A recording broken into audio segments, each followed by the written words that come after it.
Dave Chappelle just said something that has the entire internet talking. During a live show in Saudi Arabia, the legendary comedian shocked everyone by bringing up Charlie Kirk and his widow, Erica Kirk, and what he said is people questioning everything. Chappelle called Charlie a hero, but then hinted that something about his death doesn't make sense. And when he mentioned Erica, the audience went silent. Now people are asking one big question. Was Charlie Kirk's death way more complicated than what we've been told? I know it sounds wild, but stay with me because Dave Chappelle didn't just make a joke. He made a statement. While performing at a massive comedy festival in Riyadh, he started praising Charlie Kirk for being outspoken and fearless. But then, he switched gears and started questioning the official story surrounding what happened to him. In this video, you'll see exactly why Chappelle and millions online are suspicious of how Erica Kirk behaved after her husband's passing and why the FBI's handling of this case is raising red flags. From family members mysteriously missing at the funeral to Erica's surprisingly calm public appearances, the internet is asking, what really happened to Charlie Kirk? But before we dive in, let's go over the basics. Charlie Kirk was the founder of Turning Point USA, a major voice in conservative politics. On September 10th, 2025, during a student Q&A event at Utah Valley University, he was tragically killed. Authorities quickly named a suspect, a 22-year-old named Tyler Robinson. Charlie's passing left behind his wife Erica and their children. But here's what's strange. Almost immediately after the tragedy, Erica Kirk stepped into his position as CEO, and she moved fast. People like Candace Owens, who was on the board, started questioning the investigation. And then, Dave Chappelle's performance in Saudi Arabia took the entire conversation to a whole new level. He stood on stage and said, right now in America, they say that if you talk about Charlie Kirk, you'll get canceled. Then he paused for a moment, looked at the crowd, and said something that left everyone in disbelief. I don't know if that's true, but I'm going to find out. It's easier to talk here than it is in America. The crowd exploded. People were cheering, shouting, and laughing, completely caught off guard. But Chappelle wasn't done. He looked out at the audience and said, "It's easier to talk here than it is in America." Think about that for a second. He's saying he feels freer speaking in Saudi Arabia than in the U.S. That's bold and controversial. In another viral clip, Chappelle talked about heroes who stand up and pay the price, implying that Charlie Kirk might have been one of them.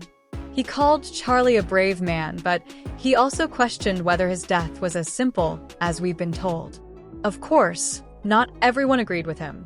YouTuber and commentator Tim Pool fired back hard, calling Chappelle a hypocrite for criticizing America while performing in Saudi Arabia and cashing a massive paycheck for it.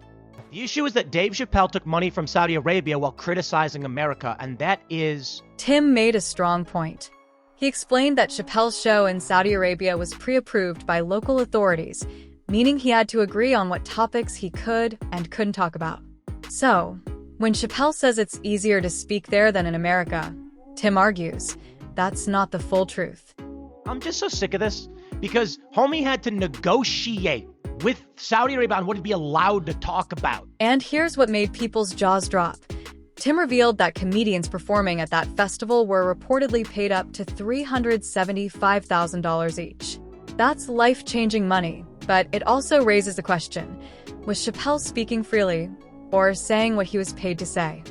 Dylan says he was offered $375,000. Then Tim got serious. He accused Chappelle of fueling dangerous narratives and said that his jokes were fanning the flames of conspiracy culture. That's a heavy accusation, especially considering how sensitive this case already is. And he's intentionally fanning the flames over assassination culture. And we just watched Charlie Kirk die. Okay, now let's talk about Erica Kirk's behavior, because this is where things start to feel off. A clip from the Medal of Freedom ceremony went viral, showing Erica smiling, genuinely smiling, while telling President Trump that Charlie prayed for his enemies. And Trump's reaction? He laughed, but not in a friendly way. He looked almost skeptical, like he didn't buy what she was saying.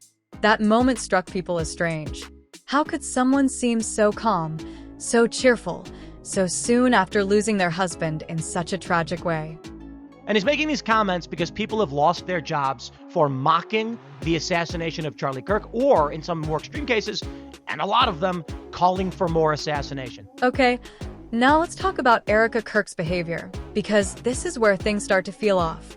A clip from the Medal of Freedom ceremony went viral, showing Erica smiling, genuinely smiling, while telling President Trump that Charlie prayed for his enemies. And Trump's reaction? He laughed, but not in a friendly way. He looked almost skeptical, like he didn't buy what she was saying. That moment struck people as strange. How could someone seem so calm, so cheerful, so soon after losing their husband in such a tragic way? Surprisingly enough, he did pray for his enemies, which is very hard, but he did. He did. He did. No one else, I saw him do it. No, he never did it in front of anyone else, but I can attest to that. And it didn't stop there. Just a few weeks later, Erica appeared on her podcast, not to grieve, but to talk about her new responsibilities. She wasn't sad or shaken. She was smiling. She was confident. She looked like someone who had just received a promotion, not someone who had lost the love of her life. At one point, she even joked about Charlie's old quotes and said, "He'd probably tell me to keep working." And people online were stunned. They flooded the comments saying, "How can she act this normal?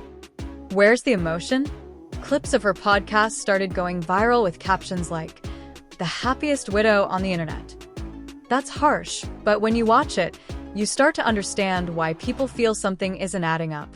I'm on because this is not going to be a forever thing of me being on hosting the show,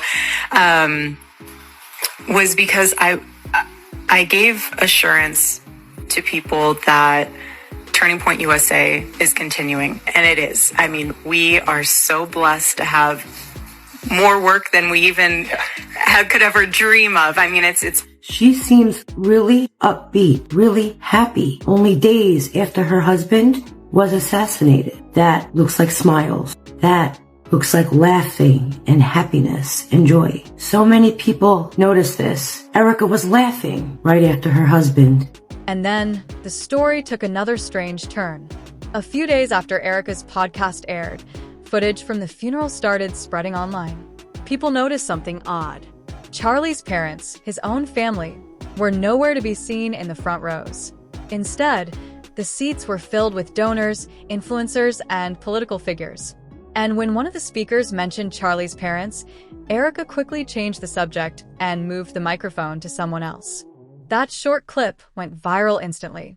Comments were flooded with questions like, where were his parents? Why didn't they speak?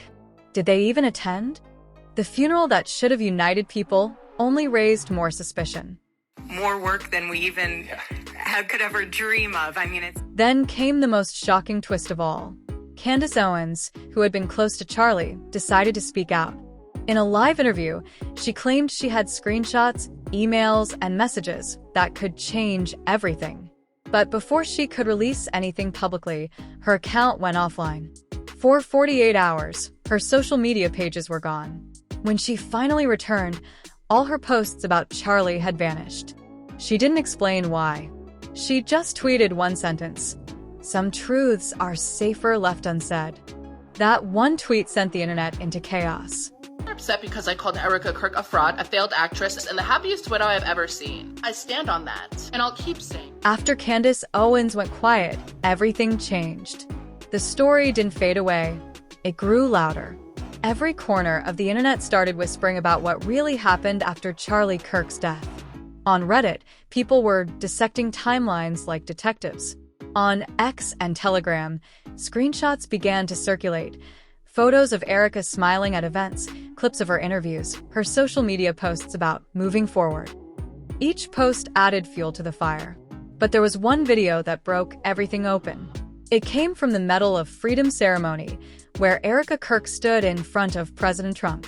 She looked radiant, confident, composed, and smiling from ear to ear. When Trump leaned toward her, she told him, "Charlie prayed for his enemies." And Trump laughed, not mockingly, but with disbelief. It was the kind of laugh that said, "Really?" And that tiny, awkward moment turned into a viral explosion. Commentators slowed it down, zoomed in, analyzed the expression on both their faces. Why was Erika smiling like that? Why did the president react the way he did? And why, of all places, would she choose that exact moment to make such a statement? Within 24 hours, hashtags like #ErikaKirkSmile and #SomethingFeelsOff were trending worldwide. Everyone had an opinion. Some said she was strong, that she was holding herself together for her kids. Others claimed her calmness wasn't strength, it was control. Then people noticed something even stranger. Just 2 weeks after her husband's death, Erika relaunched her podcast. No tribute episode, no emotional message, just upbeat music, smiling thumbnails, and motivational quotes about purpose and destiny. It didn't sit right with people. One clip went viral where she said, "Sometimes the hardest goodbyes lead us to our greatest beginnings." The internet froze. That didn't sound like a grieving widow. It sounded like someone celebrating a new chapter. And then came the photos. Erika was seen attending galas, speaking at charity events, even taking selfies with influencers at a dinner in D.C. The woman who had just lost her husband, a national political figure, was now trending as a power widow. Commentators began calling her the happiest widow in America. A cruel title, but one that reflected the growing public confusion. Because the question wasn't whether she had the right to move on, it was how quickly she did it. Journalists started digging through her online behavior.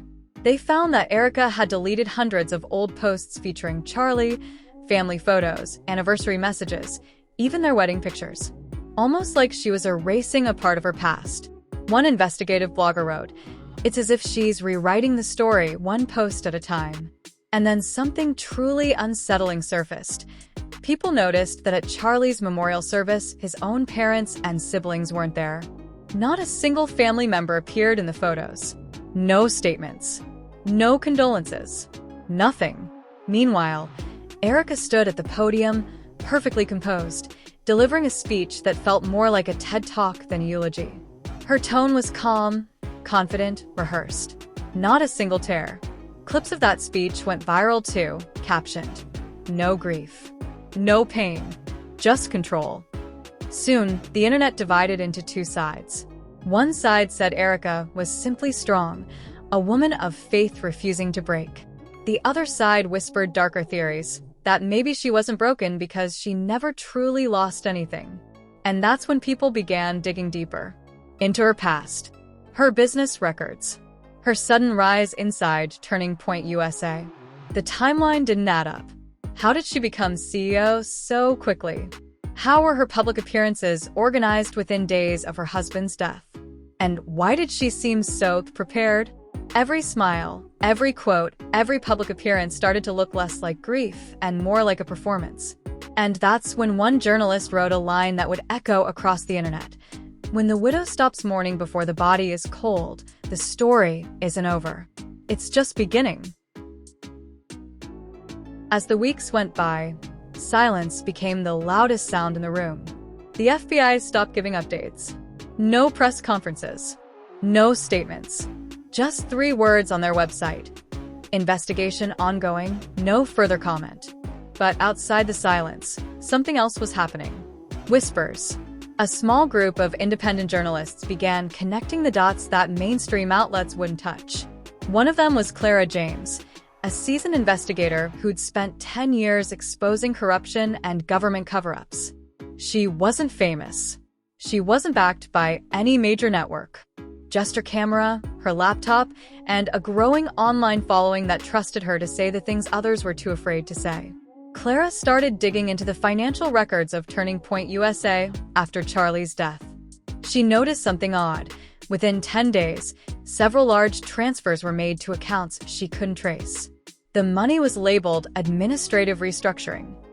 But no one could explain what that meant or why it happened so fast. Then came the emails. Leaked screenshots from anonymous sources showing internal discussions about pre-planned leadership shifts dated weeks before Charlie died. That couldn't be coincidence, could it? Clara reached out to former employees, some willing to talk only through encrypted messages. One of them told her, We were told not to ask questions. Just smile for the cameras and act like everything was fine.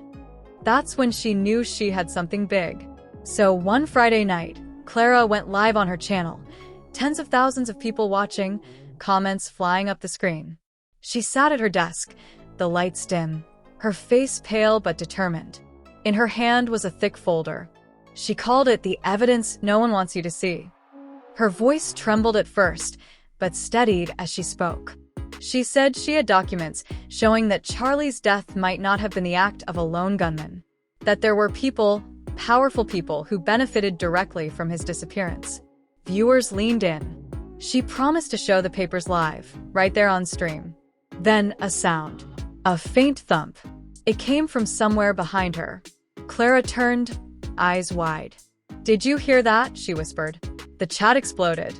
What was that noise? Is someone there? Clara, check your door. She stood up, walked out of frame. For a few seconds, all you could see was the glow of her monitor. Then the camera glitched. Static filled the screen.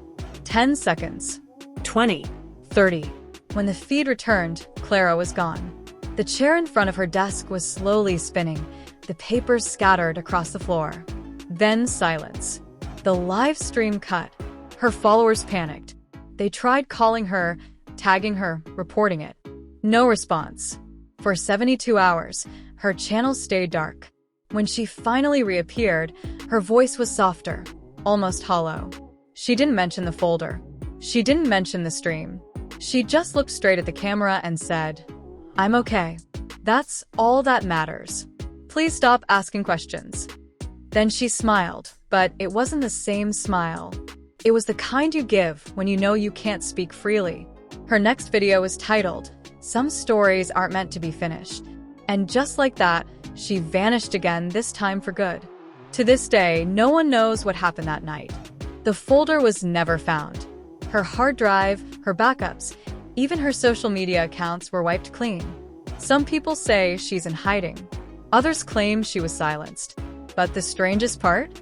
A week after her disappearance, the FBI quietly expanded the scope of the case, admitting for the first time that they were reviewing new digital evidence. No one ever confirmed if that evidence came from Clara's investigation, but for those who had been watching live, the connection was impossible to ignore. And that's when people began to realize, maybe this wasn't just about Charlie Kirk. Maybe this was about something much, much bigger.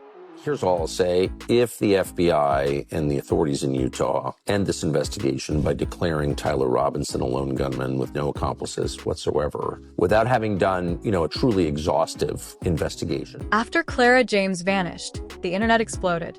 Some said she'd been silenced. Others claimed she never existed at all, just a digital illusion to mislead the public. But soon, encrypted files began appearing online. Anonymous uploads labeled K09, the Kirk operation. Inside were fragments, emails, logs, and a 13-second video showing two men beside a private jet with the Turning Point logo.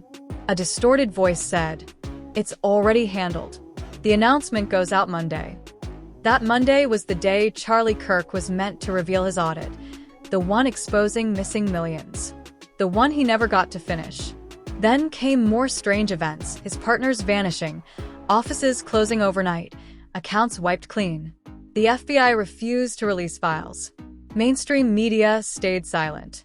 Only a few kept talking: Candace Owens, Tucker Carlson, and Dave Chappelle. At a show in London, Chappelle said, "When truth becomes dangerous, the storytellers disappear first." Then he walked off stage. It felt less like a joke and more like a warning. Maybe Charlie didn't just die. Maybe he was erased. Because in politics, it's never the lie that kills you. It's the truth that gets too close. Go bonkers. They should go bonkers and absolutely demand it, because this is too much.